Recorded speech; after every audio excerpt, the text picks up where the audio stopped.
Film ഗാരേജിന്റെ ഇന്നത്തെ cinema വാർത്തകളിലേക്ക് ഇവർക്കും സ്വാഗതം. മമ്മൂട്ടിയുടെ അടുത്തൊരു അന്യഭാഷാ സിനിമയുടെ റൂമേഴ്സ് കൂടി പുറത്തു വന്നിരിക്കുകയാണ്. അത് അനിമൽ എന്ന വയലൻസ് നിറഞ്ഞ ഇന്ത്യയിലെ തന്നെ ഏറ്റവും വലിയ വിജയം നേടിയെടുത്ത സിനിമയുടെ സംവിധായകൻ സന്ദീപ് റെഡ്ഡി വാഗയുടെ അടുത്ത സിനിമയായ പ്രഭാസ് നായകനെത്തുന്ന സ്പിരിറ്റ് എന്ന സിനിമയുടെ റൂമേഴ്സ് ആണ്.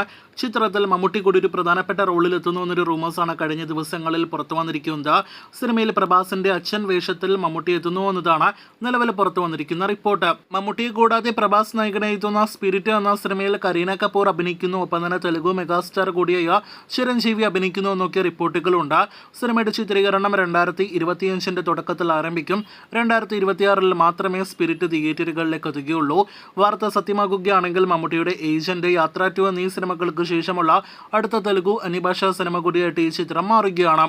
മോളിവുഡിൽ നിന്ന് ഇനി വരാനിരിക്കുന്ന വമ്പൻ താരനിര ഭാഗമാകുന്ന ബിഗ് ബഡ്ജറ്റ് സിനിമയാണല്ലോ മഹേഷ് നാരായണൻ സംവിധാനം ചെയ്ത് മമ്മൂട്ടി ഒപ്പം തന്നെ നമ്മുടെ ലാലേട്ടനെല്ലാം തന്നെ അഭിനയിക്കുന്ന സിനിമ. ഇനിയും പേരിട്ടിട്ടില്ലാത്ത സിനിമയുടെ ഒഫീഷ്യൽ പ്രഖ്യാപനം അടുത്ത ഏതാനും ദിവസങ്ങൾക്കുള്ളിൽ പുറത്തു വന്നേക്കും. ഈ നവംബർ മാസം മമ്മൂട്ടിയോടൊപ്പം ഫഹദും കുഞ്ചാക്കോ ബോബനും കൂടി പ്രധാന റോളിൽ എത്തുന്ന സിനിമയുടെ ഷൂട്ടിംഗ് ആരംഭിക്കുമെന്നാണ് റിപ്പോർട്ട്. വിദേശ ലൊക്കേഷനുകളിൽ കൂടുതലായിട്ട് ചിത്രീകരിക്കുന്ന ഈ മഹേഷ് നാരായണൻ സിനിമയ്ക്ക് വൻ ബഡ്ജറ്റ് ആകുമെന്ന് നേരത്തെ തന്നെ റിപ്പോർട്ടുകൾ ഉണ്ടായതാണ്.